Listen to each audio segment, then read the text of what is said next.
A year later, I'm sitting in my tiny apartment, swiping through Tinder for what feels like the millionth time. It's exhausting, the same empty conversations, the same guys who never call back, the same sinking feeling that maybe this is just my life now. Then Taylor walks in, carrying a bottle of expensive wine. Not the cheap stuff we used to drink in college, but grown-up wine that probably costs more than my electric bill. She plops onto my couch, glances at my phone, and smirks. "Still looking?" she asks, nodding at my screen. She doesn't have to specify what I'm looking for. We both know. "Just browsing," I say, forcing a laugh.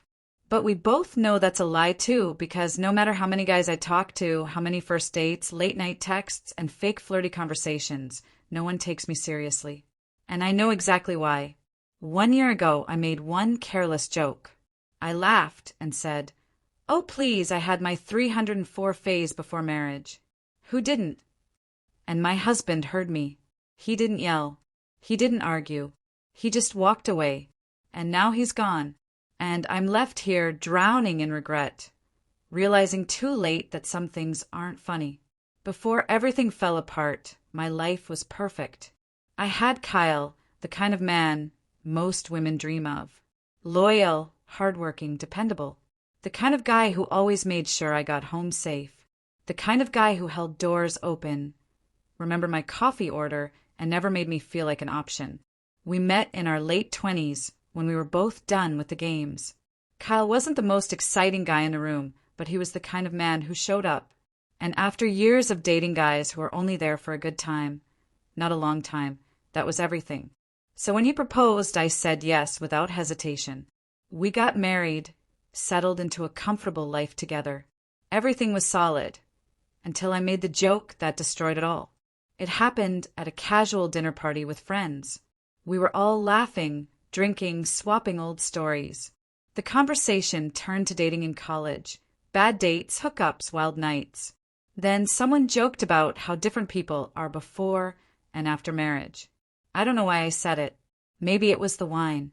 Maybe I was just trying to be funny, trying to fit in. But without thinking, I laughed and blurted out, "Oh, please, I had my 304 phase before marriage." Who didn't?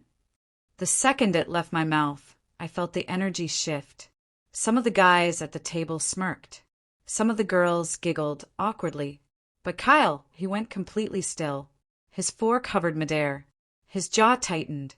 He didn't say anything, didn't laugh, didn't even look at me. I tried to brush it off, make it seem like a joke. "Oh, come on, babe. You know I'm just messing around," I said, nudging him. But he didn't smile. He just put his fork down and said two words that sent a chill down my spine. "Got it." And right then, I knew I had just made the biggest mistake of my life. After that night, everything changed. Kyle didn't yell. He didn't argue. He just stopped trying. Stopped texting me first. Stopped calling me babe. Stopped looking at me the same way. At first, I thought he was just upset that he'd get over it. But as the days passed, I started to realize he wasn't angry. He was done. The little things I used to take for granted. The morning kisses gone. The random, just thinking about you texts gone. The warmth in his voice when he said my name gone. One night, as we were getting ready for bed, I tried to snuggle up next to him like always. But he didn't move, didn't turn to hold me, didn't even acknowledge me. And that was the moment I realized I was losing him. A few weeks later, I came home to find Kyle sitting at the kitchen table. His posture was calm, too calm. I knew that kind of calm.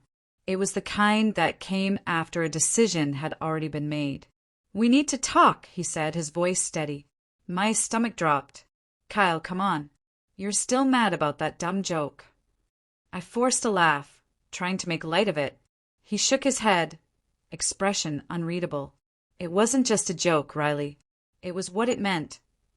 I frowned. "What does that even mean?" He leaned forward, staring at me like he was seeing me for the first time. "I thought I knew the kind of woman you were, the kind of wife I married. But that night, you made me realize something. I was wrong." My chest tightened. "Kyle, stop. You're blowing this way out of proportion," I snapped. But he wasn't done. "I don't care about your past. What I care about is that you made a joke like our life, our marriage was plan B. Like I was just the guy you settled for. And you laughed. I opened my mouth to argue, but he shook his head. I deserve someone who respects me, Riley. And I don't think that's you anymore. Then he got up, grabbed his bag, and walked out the door. No yelling. No second chances. Just gone. And for the first time, I realized I had pushed too far. And now I couldn't take it back. At first, I told myself it was fine. Kyle was just being overly sensitive. He'd cool off, realize he was overreacting, and come back. And if he didn't, well, maybe I'd find someone better. After all, I was still young, attractive, fun. Men liked me. I could move on fast. At least, that's what I thought. So I jumped into dating apps. At first, the attention felt good. The messages, the flirty banter, the quick rush of validation. But then I started noticing a pattern. The guys I matched with, they didn't want a relationship. They didn't take me seriously. They treated me exactly like I had treated Kyle. Replaceable. The men I thought would be lining up to date me, they saw me as nothing more than a fun distraction. And suddenly, I realized something I never expected. I wasn't wife material to them. I was just another option. And the one man who ever truly saw me as more than that, I had already lost him. Weeks turned into months. Kyle never came back. No late-night texts. No "I miss you" messages. Nothing. And then one day, I saw him again. I was out running errands, barely paying attention, when I heard a familiar laugh. I turned my head, and there he was, Kyle. But he wasn't alone. He was smiling, laughing, with another woman. She was beautiful, effortlessly confident, the kind of woman who didn't need to make cheap jokes for attention.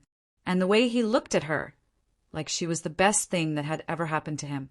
The way he used to look at me. My stomach twisted as I watched him open the door for her, rest his hand on the small of her back. Little things I had once taken for granted. And worst of all, he looked happy, happier than he ever did with me. I wanted to believe he'd still be hurting, missing me, wishing things had turned out differently. But he wasn't. He had moved on. And me? I was still stuck.